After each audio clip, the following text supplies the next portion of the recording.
My name is Beverly Dunlap. I'm 66 years old. And on the second Tuesday of last June, I stood at the back of our fire hall with a manila envelope in my hand, while my son-in-law told 60 of my neighbors that I couldn't take care of my own house. He said it nicely. Of everything I'm going to tell you, that's the piece to keep. He said it into a microphone, in a navy golf shirt, with a slide glowing on the wall behind him. The slide was a photograph of my porch. Some of our older homeowners can't keep up anymore, he said. It's not unkind to say it out loud. We're just getting ahead of it. My daughter was in the second row. She nodded along, because she'd been hearing that sentence at her own dinner table for 3 months, and it had stopped sounding like anything. 60 folding chairs in that hall, and only 2 people sitting in them knew that one of the letters inside my envelope had never been written by the company whose name sat printed across the top of it. I was one of the 2. The other one was holding the microphone. What I did when my turn came took about 4 minutes. My son-in-law's lawyer would later call it an ambush. My daughter, for a while, called it the night I went too far. I call it a crossing, because that's the work I know.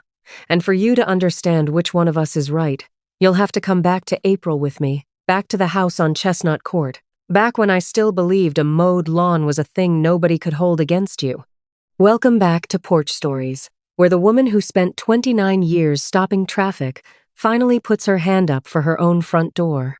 If an envelope with a plastic window has ever made your kitchen go quiet, you're in good company tonight. Tell me in the comments where you're listening from, and hit subscribe if you haven't yet, because stories like mine don't knock first. Here's my life the way it looked on the first warm Saturday of April, before any of it. I live in Gray Fork, Missouri, in a subdivision called Quail Run, in a brick ranch house my husband Gene and I bought in 1992 for $68,500. We paid on it for 29 years. The month the last payment cleared, the bank mailed us one page that said, "Paid in full," and Gene read it at the kitchen counter twice, folded it like it was a grandbaby, and put it in the brown folder in the drawer under the coffee cups, where this family has always kept anything that matters. He wanted to tape it inside the cabinet door so we'd see it every morning. I told him that was bragging. I've been sorry about that ever since, but we'll get there. Gene worked 34 years on the county road crew. Summers, he patched asphalt. Winters, he drove the plow. And in between, he kept this house the way other men keep a boat. He built the porch swing the summer Heather left for college. He built the rose trellis on the south side out of scrap oak the year we paid the mortgage off, and he trained a climbing rose up it that he talked to more kindly than he talked to most drivers. He's been gone 3 years now. His jacket's still on the hook by the breaker box, and I've decided that's nobody's business but mine. Me, I stood on a corner.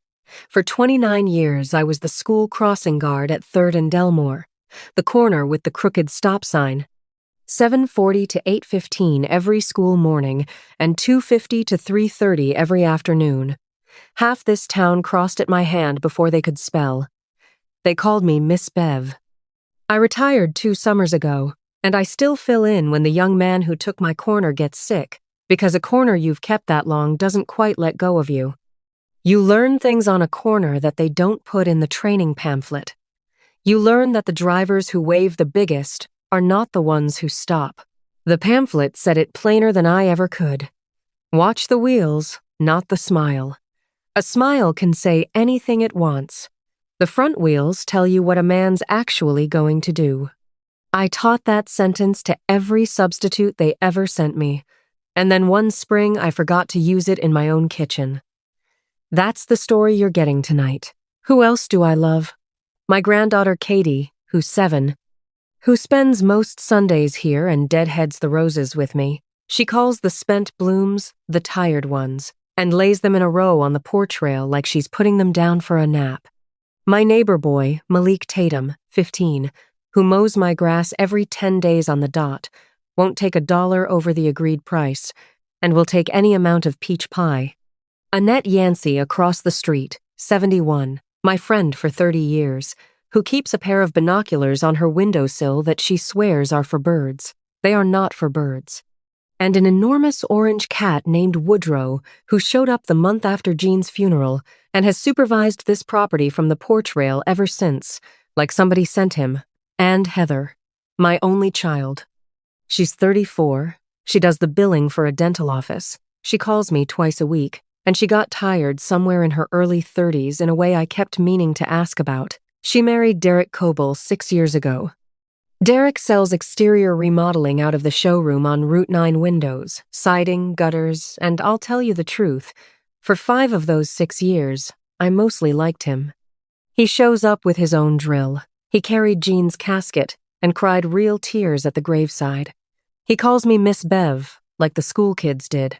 At Christmas, he'd walk my house with a tape measure, calling out numbers to nobody, and I filed it under a salesman who can't sit still. A tape measure looks like love if you're lonesome enough. Nobody warns a widow about that. The first letter came on the 14th of April. It was a Tuesday, and it was in with the electric bill and a flyer for gutter guards, and the envelope had a plastic window and my name showing through it in somebody else's typing. Lakemont Community Management, LLC. Agents for the Quail Run Homeowners Association. Notice of violation, first line. Section 4.2. Lawn and edging maintained below standard. A courtesy warning, it said. $75 if not cured within 14 days. Up in the corner, small, a case number QR2214. I read it the way you read a case number, which is not at all. Hold on to it anyway.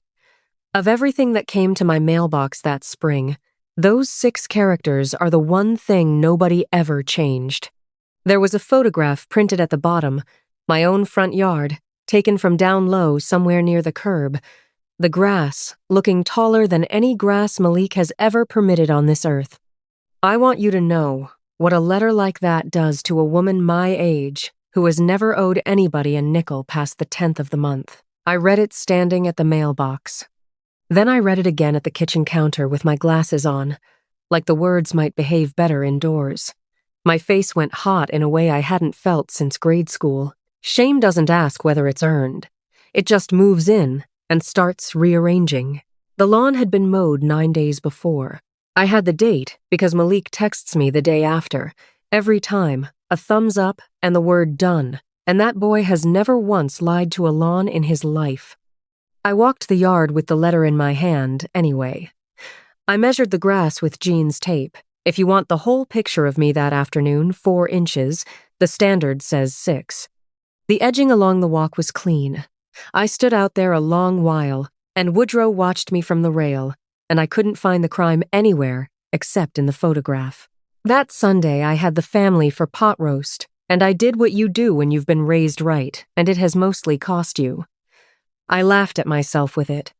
I passed the letter around the table like a bad report card. Katie held it upside down. Heather frowned at it the way she frowns at a bill that's $10 over, and Derek read it slowly, all the way through, and then he did something I mistook for kindness for a solid month afterward. He folded it back into thirds, set it by his plate, and said, "This is a language thing, Miss Bev. Management companies talk in code. Let me handle it. I read these all day at work. In fact, give me the whole house folder and I'll get ahead of it before it's a problem." Getting ahead of it.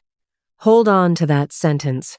It came out of him as easy as a turn signal, and I heard it the way you hear a turn signal, which is to say, not at all. So I fetched him the brown folder from the drawer under the coffee cups. The violation letter went in on top of the survey map, on top of the papers from when we bought the place, on top of the page that said, "Paid in full," that Jean had folded like a grandbaby. I handed my son-in-law the whole recorded life of this house because he'd offered to carry it, and he tucked it under his arm the way he tucks his showroom binder. And Heather squeezed my shoulder on the way out, and I stood on my porch and waved them down the street feeling looked after. I'd like the record to show I waved. The second letter came 11 days later. Trash containers visible from the street outside collection hours. Section 5.1, $50. And here's the thing about the 25th of April. My cans were out past 9 that morning because we buried Annette's sister that morning. I was standing in a church basement, 2 towns over, holding Annette's coffee cup so her hands could shake. At the exact hour somebody found my Herbie Kirby's so upsetting, they wrote it up with a timestamp. I paid the $50. I'm not proud of that.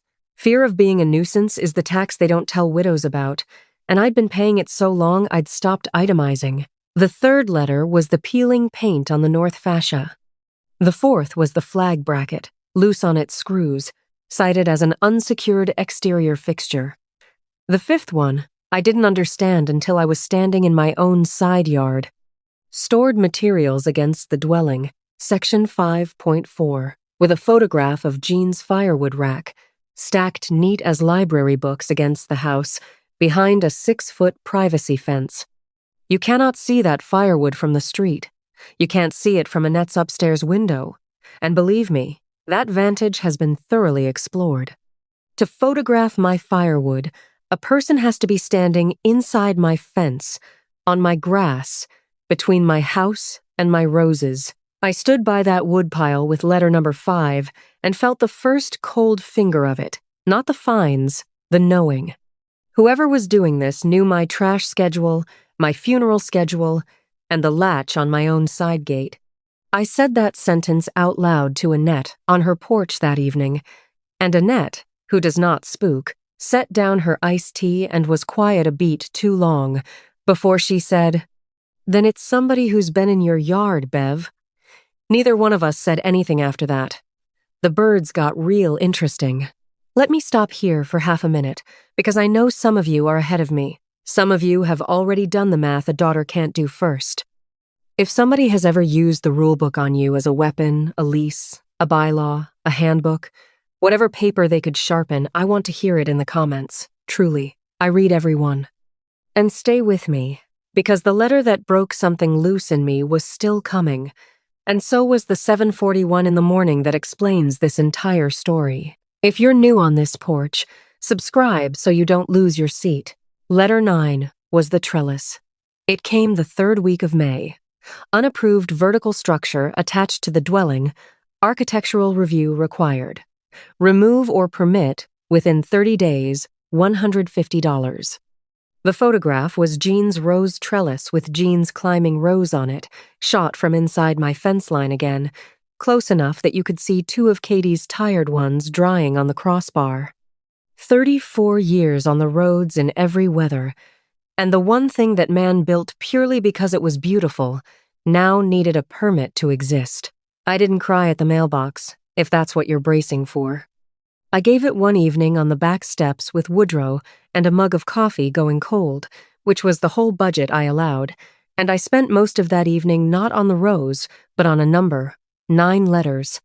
$425 in fines so far, on a Social Security check and Jean's county pension, which together come to about $2,200 a month. And underneath the arithmetic, doing its quiet work, the older question, what if they're right? What if this is what slipping looks like, and every neighbor on this street has watched me slide and been too kind to say so? That's the poison in paper like that. It doesn't have to prove anything. It just has to keep arriving. Now, 2 things happened in May that I did not plan, and I need you to see both of them plainly, because later a lawyer tried to make them into a scheme, and they were just my life. First, somebody stole my pills. A delivery box from the pharmacy, off my porch, in broad daylight on a Wednesday. Blood pressure medicine and my thyroid refill, gone. Malik heard about it from his mother before I'd even finished being mad, and he showed up that weekend with a doorbell camera he'd bought with his mowing money on sale at the hardware store. $29, he told me. Wouldn't take a cent back. It was a 2-pack, and since the box came with 2, he put the second little camera over the side gate, because that's where a package thief would cut through. I gave that boy half a peach pie and thought no more about it. Write it on my stone. The camera was for the pills. The second camera existed because of how they sell them in packs. Nobody was fishing.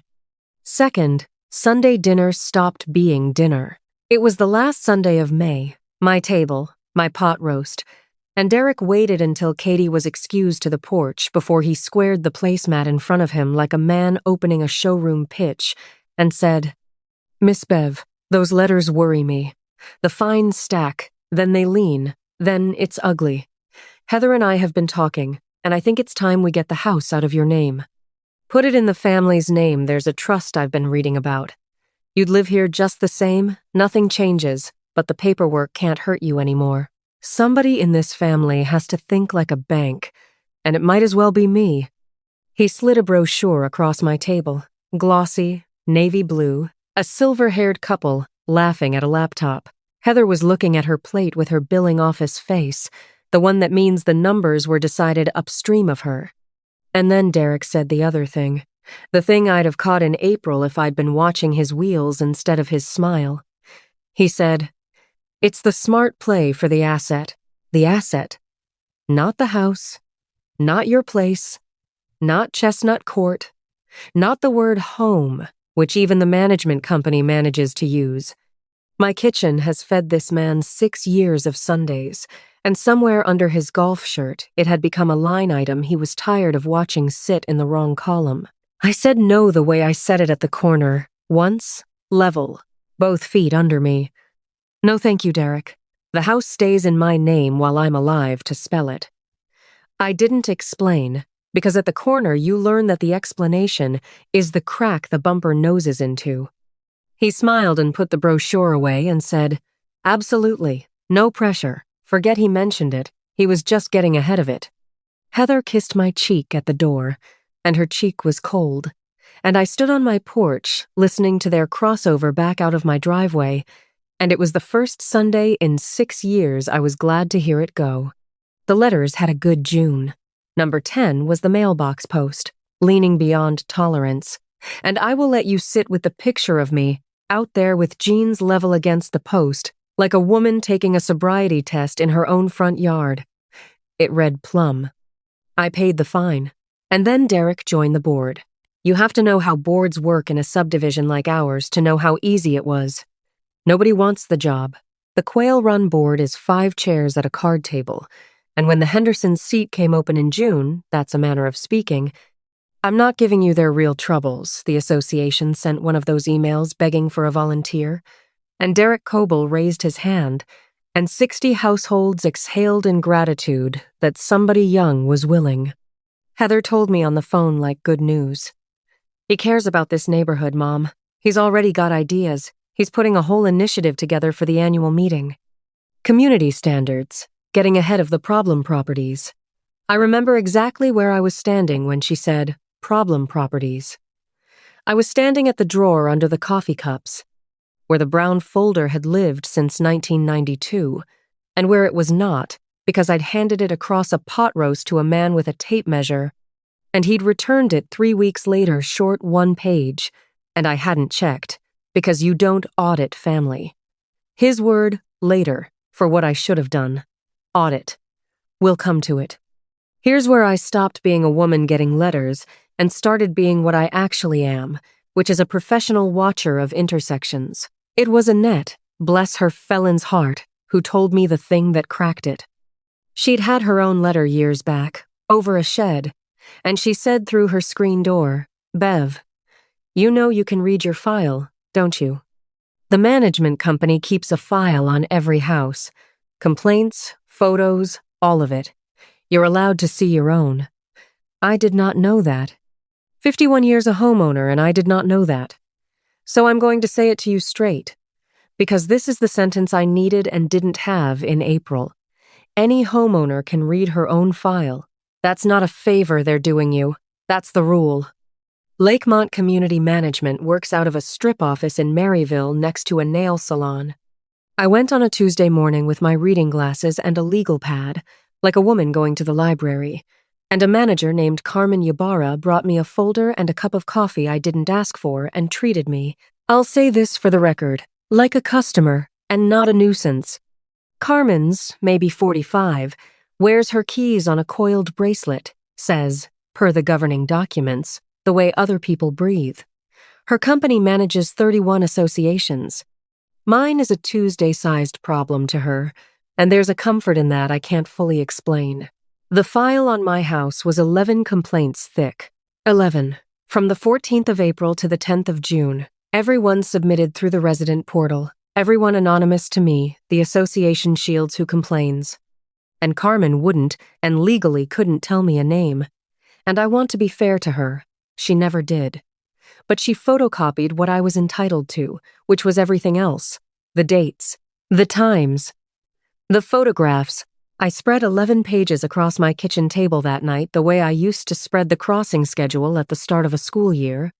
And I did the one thing that Corner ever made me good at, which is watching a single patch of world long enough to know what's regular and what isn't. Complaint 1, filed a Sunday evening, 6:52. Complaint 4, Sunday, 7:08. Complaint 7, Sunday, 6:41. Sunday. Pot roast is at 5. They leave by 6:30. My son-in-law files his civic concerns from the road, apparently, somewhere between my driveway and the on-ramp, while the leftovers I packed him ride shotgun. And the photographs. The firewood shot, the trellis shot, both taken standing on my grass, inside my fence, and I'd fed the photographer both those afternoons. But the one that ended the argument I was still having with myself was Complaint 9's second photo, the one Lakemont hadn't printed on my notice. Wide shot, my whole south side, roses in first bloom which put it late May, taken from beside my own gate at what the file stamp said was 8:03 on a Saturday morning. I have a camera on that gate. It cost $29, split 2 ways with a package thief. It took me most of Wednesday to learn the little app, and Malik would have done it in 4 minutes, but this part I needed to do with my own hands.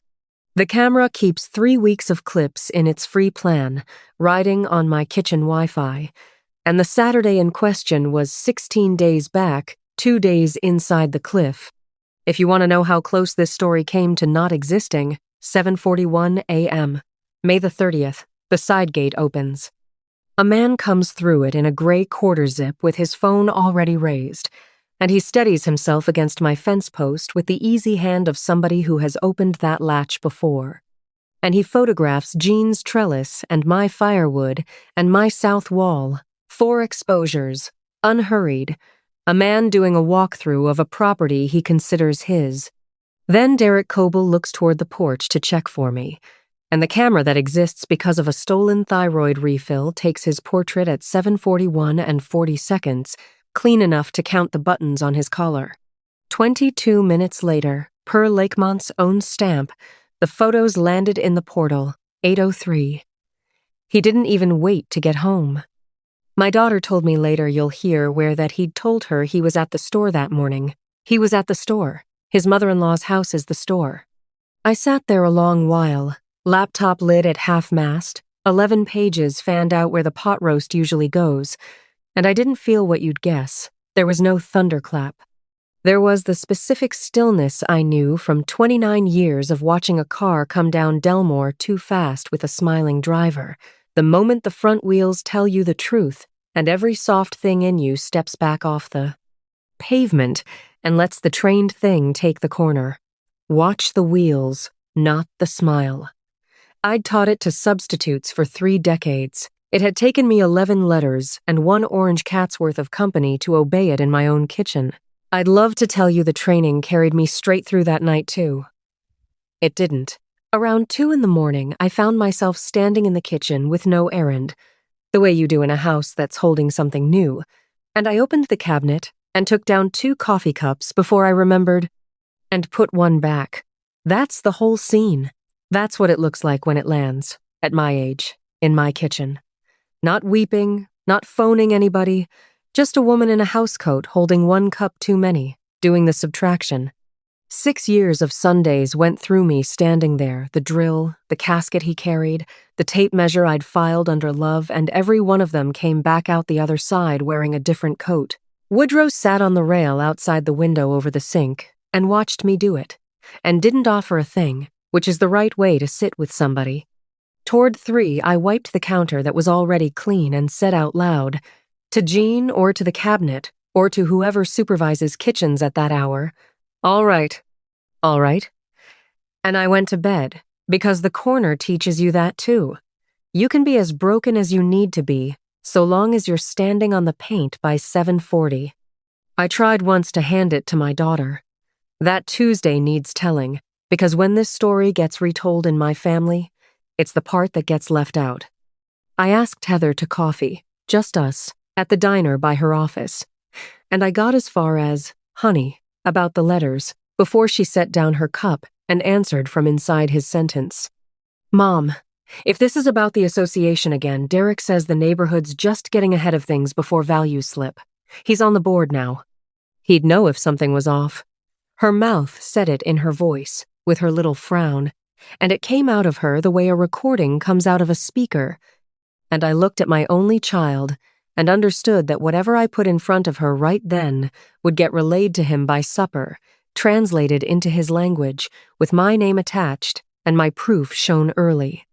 At the corner, when the traffic's wrong, you don't wave the child in because she's your child and you miss her. You hold her on the curb until it's safe, and she can be as mad at you as she needs to be, because mad is a thing children survive.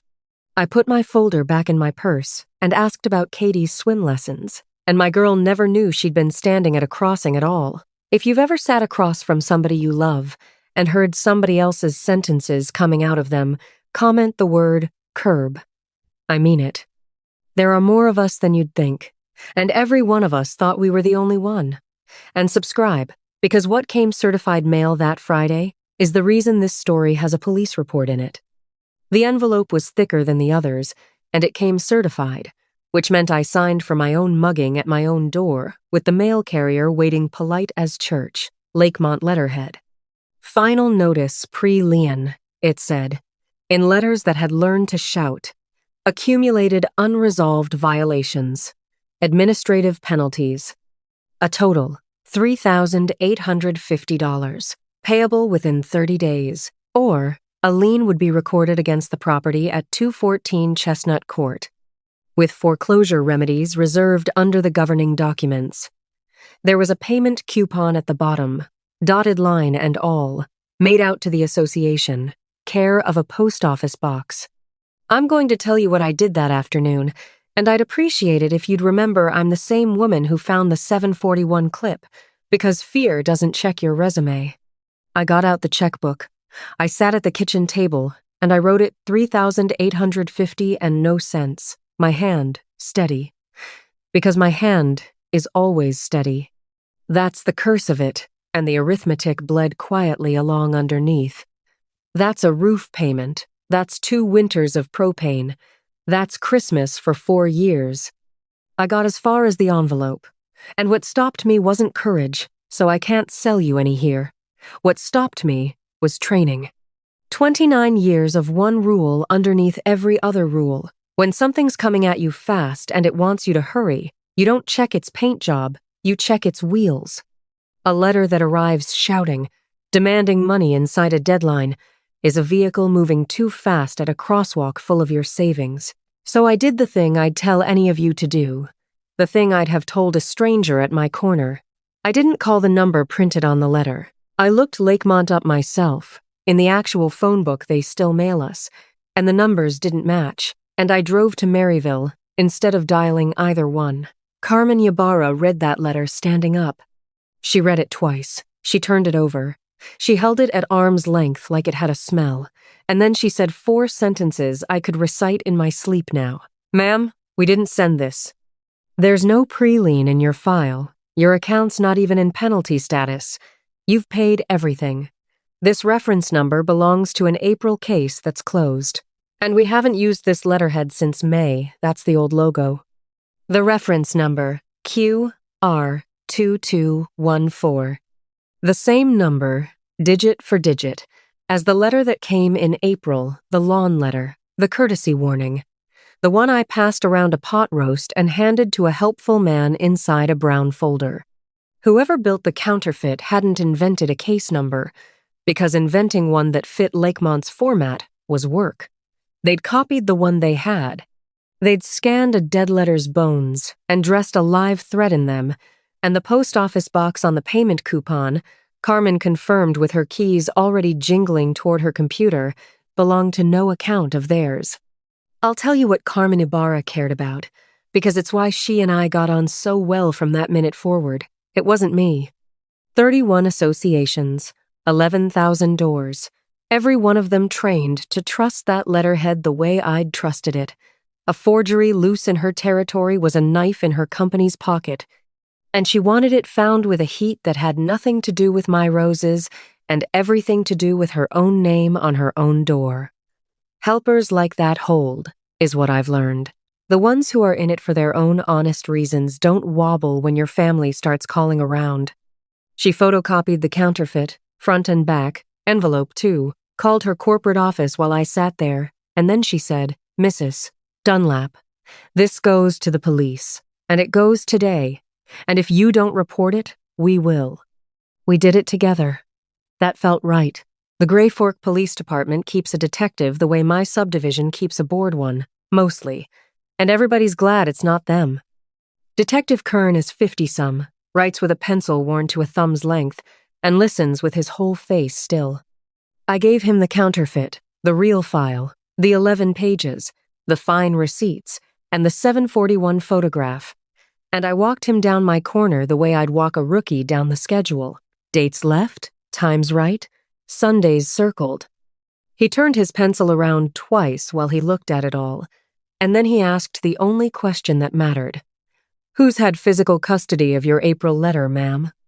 And I said, 3 people have touched it. I'm one. The other 2 are my daughter and the man she's married to. He didn't gasp. Men like Kern retired their gasp years ago. He just made a note in that small, tired hand and said, "Paper's my favorite kind of case, Mrs. Dunlap. Paper holds still while you look at it." He asked me to do exactly nothing. Don't confront, don't hint, don't cancel Sunday dinner in a way that reads. The certified envelope had a postmark to trace. The coupon had a P.O. box with a rental form behind it in somebody's handwriting. And handwriting and postal counters take a couple of weeks. And weeks were fine, because nothing about a forged lien expires. So for 11 days I made pot roast for a man under investigation for practicing my ruin, and I watched him pass the potatoes, and I said thank you. And if you think that was hard, you're right. And if you think I wavered, you weren't raised at a crosswalk. The hardest part wasn't the acting. The hardest part was Katie's voice from the porch, teaching Woodrow the names of the tired ones, while her father checked his phone under the edge of my table, and me knowing which app he might be in.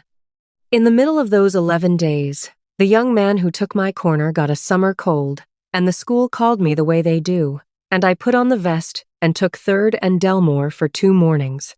I'm telling you about it because of one driver. Silver SUV, sunglasses, coffee in the cup holder hand. And when I stepped out with my sign for the kindergarten bunch, he gave me the biggest good neighbor wave you ever saw, and the whole while he waved, his front wheels kept creeping the paint. An inch, another inch. Smiling at me the entire time, easing into the crosswalk like the rules were a conversation we were having. I did not wave back. I planted the sign, and I looked at his wheels, not his sunglasses, and I stood there until 2 tons of polished steel remembered what a stop line is. He mouthed something at his windshield that wasn't, "Good morning." The children crossed.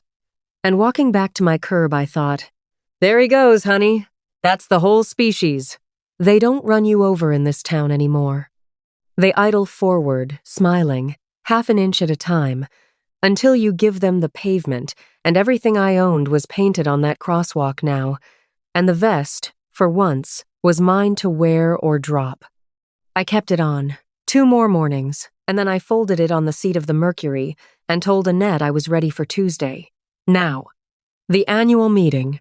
Quail Run holds it the 2nd Tuesday of June, in the fire hall on Route 9, because the clubhouse we do not have is a rumor the developer started in 1988. Metal chairs, 2 coffee urns, a projector that Herb Stallard has personally nursed through 15 annual meetings. Herb's 74, board president, since before the ash trees came down, a man with a gravel voice and a gavel he's never once banged in anger. The agenda came in the mail the 1st week of June. You could still fold ours flat. Then, we're old-fashioned and There it was, item 4, between the pool that doesn't exist and the culvert that always floods. Neighborhood Standards Initiative presentation by Director D. Coble. I knew what it would be before I saw a slide, because Heather, God love her and I do, had already narrated it to me, proud as a recital program, an accelerated fine schedule, a shortened cure window, and a new power for the board she called streamlined remedies for chronic properties, which in the governing documents, plain English, meant the board could push a persistently non-compliant house toward a lien faster, with fewer votes, than Quail Run had ever allowed in its history. He wasn't just harassing me by mail anymore. He was renovating the machinery itself, so that next April, whatever man held my folder wouldn't need a counterfeit. The real letterhead would do the shouting for him, lawfully, faster, with his own vote on the back of it. I called Detective Kern and told him about item 4. There was a silence with a smile inside it, and he said the postal work had landed that morning, and that he had a fondness for meetings where the paperwork was already done. He'd be there, he said, near the back, in no hurry. Carmen Ibarra would be there too, because Lakemont sends a manager to every annual meeting she's contracted to, per the governing documents, and if I have one piece of advice for the mothers-in-law of America, it's this. Know which people in your story attend meetings for a living. They're never nervous, and it's catching. I didn't warn Derek. I'll say that with both feet on the paint, because ambush got said later, in a lawyer's voice. And I've thought about it in the truthful hours of the morning, and here's where I've landed. I built nothing. I moved nothing. The complaints were his fingers. The photographs were his mornings. The counterfeit was his scanner. The agenda item was his own filing, on his own schedule, weeks before I knew a thing. The only act I performed was to stop standing between a man and the intersection he was speeding into. 29 years. The job was throwing my body and my sign in front of other people's consequences. I retired. He drove. The night of the meeting, I put on the good slacks and my crossing guard posture, and I packed the manila envelope, 11 pages, the fine receipts, the 741 photograph printed 8 by 10 at the drugstore, and the counterfeit in its certified envelope, sealed now in a freezer bag because Kern asked me to stop touching it. Annette drove us in her enormous Mercury with the binoculars in the door pocket, for birds, and on the way she said the only pep talk I got or needed. 60 years I've watched this street, Bev, and I've never once seen you need the sign to stop a truck. That's nearly true. The sign helps. But it was a kind thing to be told at 66, at dusk, on the way to end a marriage I didn't start. The fire hall smelled like coffee and hot projector. 50, 60 folks, the culvert brings them out. Heather in the second row with a legal pad she didn't need, there to watch her husband matter. Kern at the back wall in a windbreaker, looking like a man waiting on a fish fry. Carmen mid-room with a Lakemont binder on her knees. Herb ran the flag salute and the minutes and the culvert, and then item 4, and Derek came up the middle aisle in the navy golf shirt with his showroom walk, clicker in hand like a man who'd rehearsed to an empty garage and was good at this. I'll grant him that forever. He had slides. He had the phrase, protecting what we've all built. He had a bar chart about property values with an arrow on it. And he had photographs of examples and folks. I'm not here to shame anybody. A sagging gutter from the far cul-de-sac, a boat somebody shouldn't have parked, and then my porch, my swing, Jean's trellis, third slide, up on the fire hall wall, 8 feet tall with a red oval drawn around it, while its owner sat in the 4th row with her hands folded on a manila envelope, being an example. And then he said it. The sentence I opened this story with, the one he'd been walking toward since a pot roast in April. Some of our older homeowners can't keep up anymore. It's not unkind to say it out loud. We're just getting ahead of it. My daughter nodded. Half the room nodded, because out of context it's almost caring, and there's the whole trick of men like him in one slide. Cruelty travels best dressed as concern. Herb asked for comments from the floor. I raised my hand the way I'd stopped 2 tons of steel for 29 years. which is to say all the way, no apology in the elbow, and Herb, who crossed at 3rd and Delmore as a fat little boy in 1966, said, "Chair recognizes Beverly Dunlap." I'd like to tell you my heart didn't pound. It pounded like the plow coming down Delmore. But there's a voice I used on that corner, for children and drunk drivers alike, low and level and slow. The voice that says the situation is simple even when it isn't, and it came when I called it. And what it said first was, "Thank you, Herb. I'm the trellis in the red circle." Small laugh through the room, not at me, with me. The laugh of people relieved someone said the plain thing. I stood, because sitting is for watching. I didn't use the microphone. A fire hall's not that big, and neither was what I had to say. 11 letters have come to my house since April, I said. I've got them here, and I've got the association's own file on me, which any of you can get on your own house too. That's the rule, you just ask. 11 complaints. Every one anonymous. 7 of them filed on a Sunday evening between 6:30 and 7:15. I let that sit exactly 1 beat. Anybody here know what happens at my house on Sundays? Pot roast. My family eats at 5 and pulls out of my driveway at 6:30. The room did what rooms do, it turned, gently, everywhere at once, like grass when the wind changes. Heather's pen had stopped. Derek smiled the smile I'd fed 6 years of Sundays and said, "Easy," into the microphone he still held. "Miss Bev, nobody doubts you keep a lovely home. This initiative isn't about any one property." And I said, "I'm not done, honey." And it turns out 29 years of crossing guard says I'm not done with a certain weight, because he stopped talking. And I have witnesses to that miracle. I held up the 8x10 from the drugstore. 2 of the photographs in these complaints were taken inside my privacy fence. This one's from my side gate camera. 7:41 on a Saturday morning, May the 30th. I didn't say the name. I walked it to Herb at the head table instead, and I watched it pass down the board like something wet, and I watched it arrive in front of the projector where the light caught it, and I watched 60 of my neighbors look at a photograph of the man at the microphone, phone raised, one hand on my fence post, comfortable as a homeowner. The complaint carrying that same view of my roses was filed at 8:03 the same morning, per Lakemont's stamp. I said that part slowly. Stamps don't have in-laws. The sound a crowd makes when it understands something all at once is not a gasp. It's lower than that. It's 60 chairs, shifting a half inch.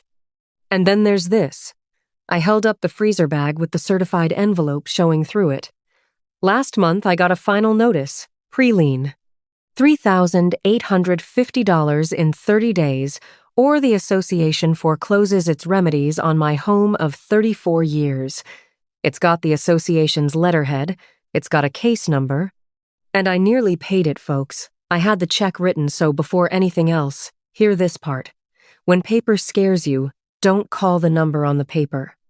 Look the number up your own self. I turned to Carmen. Miss Ybarra manages our association. Carmen, I showed you this letter on the 10th. Would you tell the membership what you told me? Carmen Ybarra stood up with her binder like the entire meeting had been an appointment she'd accepted, and, per the governing documents of her own spine, took the room apart in 4 sentences. Lakemont did not issue that notice. Mrs. Dunlap's account has no penalty status, and no pre-lien, none was ever opened. The notice reuses the case number of a closed April file and is printed on letterhead we retired in May. We consider it a forgery of our instrument. We've referred it to the Gray Fork Police, and the association's counsel has been notified. Which brings me to the end of it, I said, and here's where my voice did the thing I'd promised it wouldn't, just a hairline, on account of the second row. The April letter, that case number, was copied from Left My Kitchen in a brown folder on the 19th of April.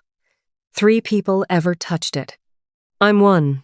I looked at my daughter, and I am sorrier about the next 9 words than about anything else I said that night, but a crossing guard's whole job is the truth about traffic. The other 2 are my daughter and the man she married. Heather turned in her chair, second row, legal pad sliding, and looked at her husband with the question rising in her face like weather coming up Delmore.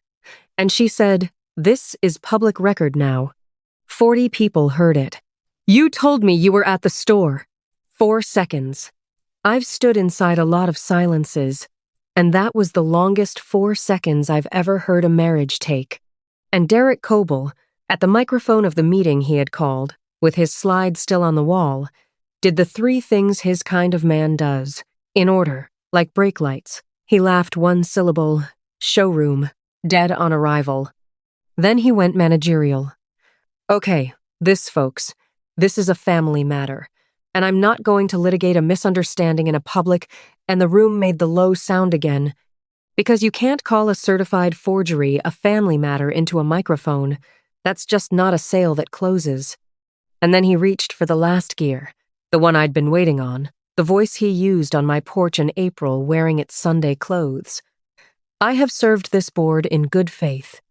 Everything I've done, everything, was about getting ahead of a real problem this street won't face. Somebody in this family has to..." Son. Herb Stallard didn't bang the gavel. He set it down, which was worse. "You put her porch on my wall. This is the venue." There's your honest sentence. From a man whose own reasons his board, his projector, his 15 years of minutes had just been driven through like a stop sign. Kern chose that moment to stop leaning on the back wall, and he didn't arrest anybody in the fire hall. Movies have lied to you about meetings. He just walked up the middle aisle at his fish fry pace and asked Derek for a word in the parking lot, and the projector fan hummed. And my son-in-law walked past the second row, and my daughter did not look up at him. She was looking at the 8x10, which had come to rest in front of her, face up, 7:41 and 40 seconds printed neat in the corner. I gathered my envelope. My hands were fine. I'd like the record to show my hands were fine until I got to the Mercury, and then they weren't, and Annette drove us home with one hand on the wheel and one hand on my wrist, and neither of us said a word about the birds. Here's the part where I tell you what the paperwork did, because after a night like that, the story leaves the fire hall and moves at the speed paper moves, which is slower than fury and faster than forgiveness. The board met in special session that Thursday and rescinded every fine against 214 Chestnut Court, $425, refunded by a check that crossed my counterfeits memory in the mail, and tabled the Neighborhood Standards Initiative without a second, which in board language is a burial. Derek resigned his seat by email at 11:40 that same night. 6 sentences, effective immediately, time with family, a phrase I'll let you savor unsupervised. The county prosecutor took the case the following week. Forgery in the 2nd degree, 1 count, and attempted stealing by deceit, 1 count, because in Missouri, a lien you conjure to shake loose a house has a name and a chapter number. His lawyer was good and the docket was slow, and by October it had traded down, the way these things do when the handwriting on a PO. Box rental form is yours, and your scanner still remembers what you fed it. Kern told me they found the April letters scan on his laptop in a folder, and I've decided the folder's name is the truest thing Derek Coble ever wrote, so I'll give it to you plain. He'd named it Bev Asset, a felony forgery plea. 18 months probation, restitution, court costs, and a letter of apology the judge required, which arrived, typed, signed, and shaped exactly like a man returning a part that didn't fit his project. I keep it in the brown folder, behind the things that are true. Heather packed 2 suitcases and Katie's swim bag the morning after the meeting and went to her friend from the dental office. By August, it was an apartment by the elementary school, second-hand couch, Katie's drawings taped up at Katie height. By the first frost, there was a filing with both their names on it, moving at the speed divorces move. I didn't cheer any of that, and you won't hear me cheer it now. My grandbaby's father is a felon whose crime was aimed at her Nana's kitchen, and there is no version of that arithmetic a 7-year-old should ever have to check. My daughter came to me in September.